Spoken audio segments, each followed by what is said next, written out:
I started feeling ill or sick, distended in my abdomen. Met with my primary care physician, described my symptoms. He assumed that it was something IBS related. I then noticed that I had an umbilical hernia. Reached back out to my primary care physician. They referred me to a surgeon with Brown Surgical. There was all these different complications, and the surgeon said, you know, why don't we postpone your surgery? Go for your colonoscopy or endoscopy. I was fine. The physician said, I want to refer you out for a CT scan. I want to make sure there's nothing else going on. About a week before that was supposed to happen, I woke up, I had stomach pain, back pain. I ended up asking my husband, take me to the hospital. They came back and said, you have a tumor, you have an enlarged lymph node, and you have ascites. You're devastated, telling your parents, you know, the look on your husband's face. The cancer I had was not a solid tumor cancer. Radiation wasn't going to work. And so it was really chemotherapy. I asked, is there a surgery? Dr. Safran said, there's a surgery. It's intense. I'm going to refer you out to Dr. Miner. Hi, Jeremy. How are you? Jeremy was sent to me after developing something in his abdomen called mucinous ascites and a syndrome called pseudomyxoma peritonei. That's a form of cancer that's caused by a ruptured appendix cancer, a terrible progressive disease. You feel this immediate connection to him. He said, we're going to meet early and we're going to meet often and we're going to be on this journey. Just knowing that we had a team there to help us at any hour of the day or night, that was very comforting.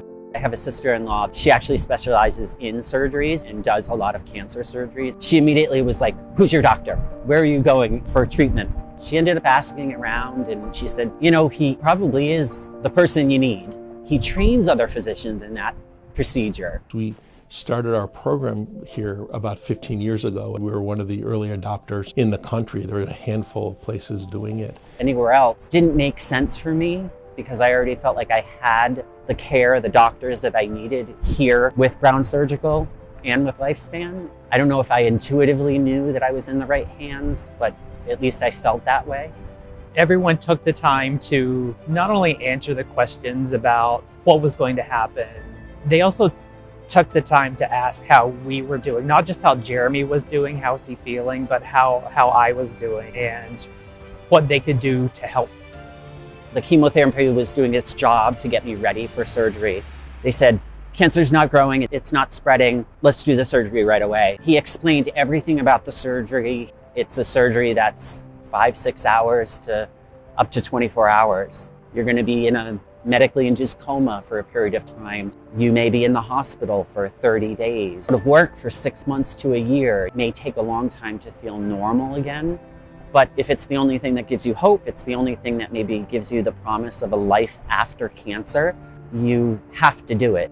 My nephew said to me, Uncle Jeremy, you're strong, and if anyone can beat this, you can.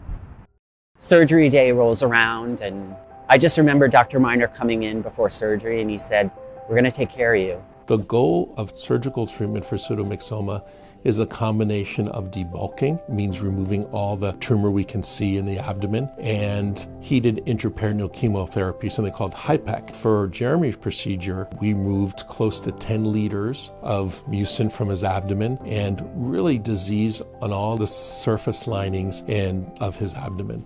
You know, I lost my spleen, I lost my gallbladder, I lost part of my colon around my appendix where the cancer started. I lost my peritoneum, but still not a lot of pain.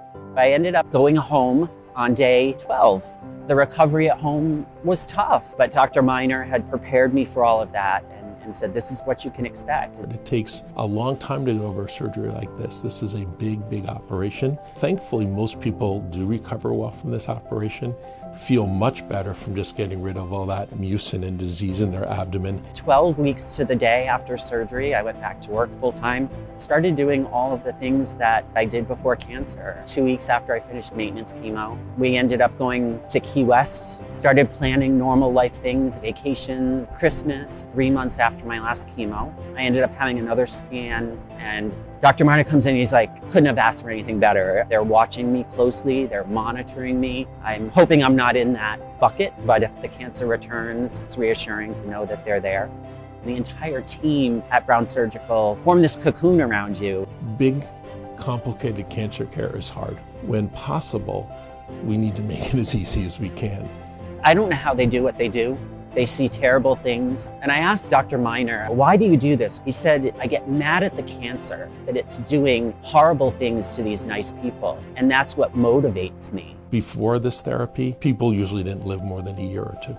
It was a fatal disease. Since we've developed this technology and this therapy, cure from this disease, meaning living longer, living well, potentially never having a recurrence, is much more commonplace.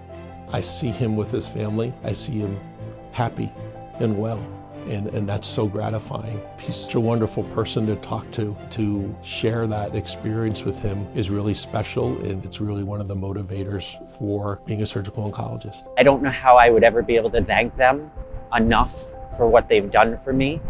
The caring, encouragement, support, the concern. I just don't know what else to say. I mean, they're just amazing people. They just are. They just are.